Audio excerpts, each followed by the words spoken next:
الشيطان الرجيم بسم الله الرحمن الرحيم إنا أعطيناك الكوثر فصل لربك وانحر إن شانئك هو الأبتر صدق اللہ العظیم۔ شروع اللہ کے نام سے جو بڑا مہربان نہایت رحم والا ہے۔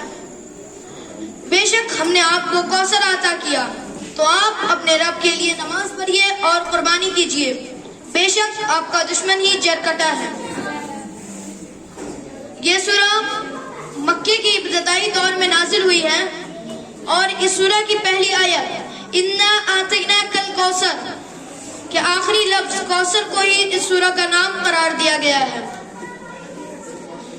تو آئیے اب ہم اس کے زمانے نزول کی طرف چلتے ہیں۔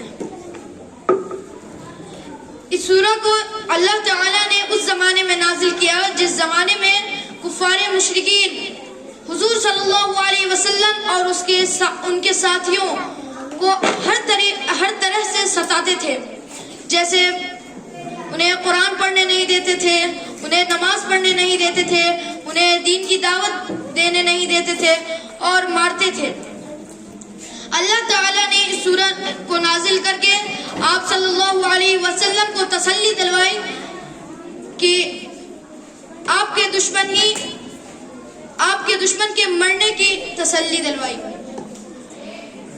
اور آپ صلی اللہ علیہ وسلم کو کفار مشرکین کہتے تھے کہ وہ تو اب اپنے قوم سے نکل گیا، اس کا کوئی مددگار نہیں ہے، یعنی مدد کرنے والا کوئی نہیں ہے۔ محمد بن اسحاق کہتے ہیں کہ مکے کا ایک سردار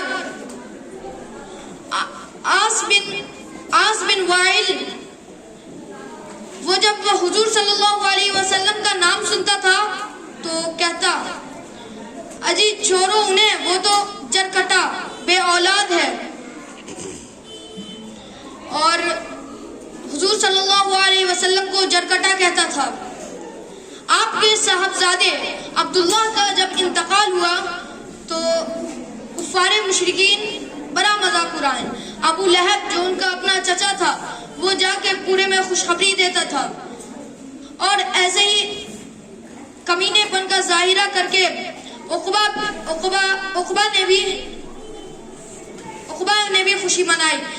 ایک رات جب حضور صلی اللہ علیہ وسلم کا دوسرا بیٹا بھی مر گیا تب ابو جہل نے جو ہے جا کر پورے میں خوشخبری سنائی کہ آج رات حضور پاک صلی اللہ علیہ وسلم جرکٹے ہو گئے۔ تو آئیے ہم اس کا لفظی ترجمہ پہ غور کرتے ہیں۔ انا بے شک، اعطینا کا اعطا یوتی سے بنا اعطینا معنی عطا کرنا کا اشارہ ہے، کوثر کے معنی کثیر امت یا حوض کوثر۔ انا اعطینا کل کوثر، بے شک ہم نے آپ کو کوثر عطا کیا۔ اللہ تعالیٰ وہ کہہ رہا ہے جو حضور پاک صلی اللہ علیہ وسلم کو لوگ مارتے پیٹتے تھے، اسی پر اللہ تعالیٰ انہیں تسلی دلا رہا ہے کہ ہم نے آپ کو کثیر امت عطا کی ہے، آپ گھبرائیں نہ۔ تو صلی یصلی سے بنا ہے صلی، یہ فعل امر ہے۔ فصلی تو آپ نماز پڑھیے، لی کے لام کے معنی لیے ہوتے ہیں، اور ربی کا اپنے رب کے لیے، واو کے معنی اور، نہر یا نہرو سے بنا نہر معنی قربانی کرنا۔ فصلی لربک ونحر، تو آپ اپنے رب کے لیے نماز پڑھیے اور قربانی کیجیے۔ انا بے شک، شانیہ مطلب ہوتا ہے دشمن، اور کا اشارہ ہے۔ ان شانیہ کا بے شک آپ کا دشمن، هو الابتر بے اولاد جرکٹا ہے۔ تو اب ہم آپ کچھ سوال پوچھنا چاہتے ہیں کیا؟